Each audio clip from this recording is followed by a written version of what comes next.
નમસ્કાર મિત્રો, સરકારી કર્મચારીઓ અને પેન્શનરોની આશા પર પાણી ફરી ગયું. આ ભથ્થાઓ થશે બંધ. પેન્શન પરિપત્ર જાહેર, નવા સમાચાર. તો મિત્રો, શું છે સરકારી કર્મચારીઓ અને પેન્શનરો વિશે સમાચાર? તેની તમામ વાત મિત્રો આપણે આ વિડીયો મારફતે કરવાના છે. તો મિત્રો, વિડીયોને અંત સુધી જોવા નમ્ર વિનંતી. અને મિત્રો, તમે હજુ સુધી આપણી ચેનલમાં નવા હોય તો આપણી ચેનલને સબસ્ક્રાઈબ કરવા નમ્ર વિનંતી. કેમ કે આવી કોઈ પણ નવી અપડેટ આવે તે નોટિફિકેશન સૌથી પહેલાં તમને મળી જાય. અને મિત્રો, વિડીયો ગમે તો એક લાઈક જરૂરથી કરી દેજો.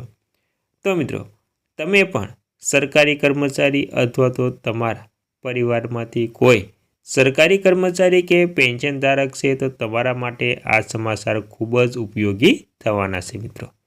તો મિત્રો, વિગતવાર વાત કરીએ તો મિત્રો, કેન્દ્ર સરકારે 8મા પગાર પંચ માટે ટર્મ્સ ઓફ રેફરન્સ TOR જારી કરી છે.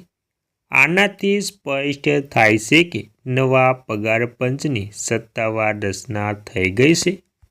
અને મિત્રો, તે ઉપરાંત જાણીએ તો કેન્દ્ર સરકારે 8મા પગાર પંચ માટે ટર્મ્સ ઓફ રેફરન્સ TOR જારી કરી છે. આ સાથે એવું સ્પષ્ટ થઈ ગયું છે કે નવા પગાર પંચની સત્તાવાર રચના થઈ ગઈ છે. હવે જસ્ટિસ રંજના દેસાઈની આગેવાની હેઠળની 3 સભ્યોની ટીમ 8મા પગાર પંચની ભલામણો આપશે. સરકારે કમિશનને 18 મહિનાનો સમય આપ્યો છે. એવું માનવામાં આવે છે કે તેનો રિપોર્ટ 2027ના મધ્ય સુધીમાં સરકાર પાસે પહોંચી જશે. આ પછી કેબિનેટ ભલામણો પર ચર્ચા કરશે અને તેને મંજૂરી આપશે.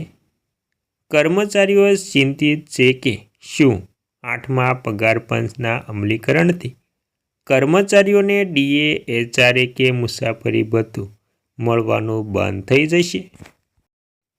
અને મિત્રો, હવે આપણે જાણીશું કે શરતો લાગુ ક્યારથી થશે મિત્રો. તો મિત્રો, જો કે આ રિપોર્ટ 2027માં બહાર પાડવામાં આવશે. મુખ્ય મુદ્દો એ છે કે 8મા પગાર પંચની ભલામણો 1 જાન્યુઆરી 2026થી અમલમાં આવશે.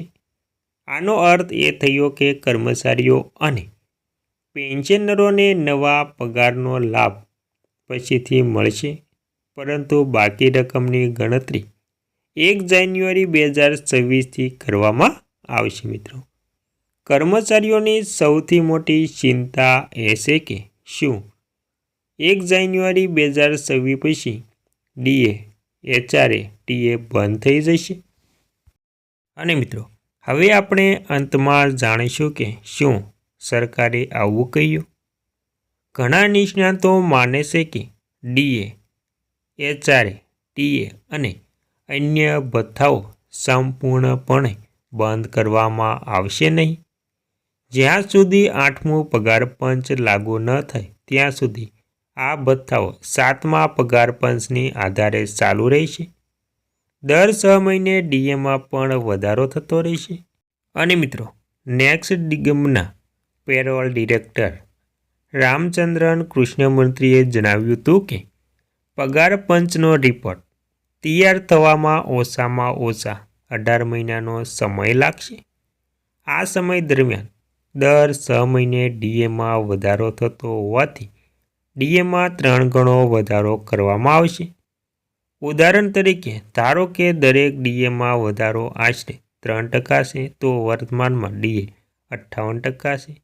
હવે DA 58%,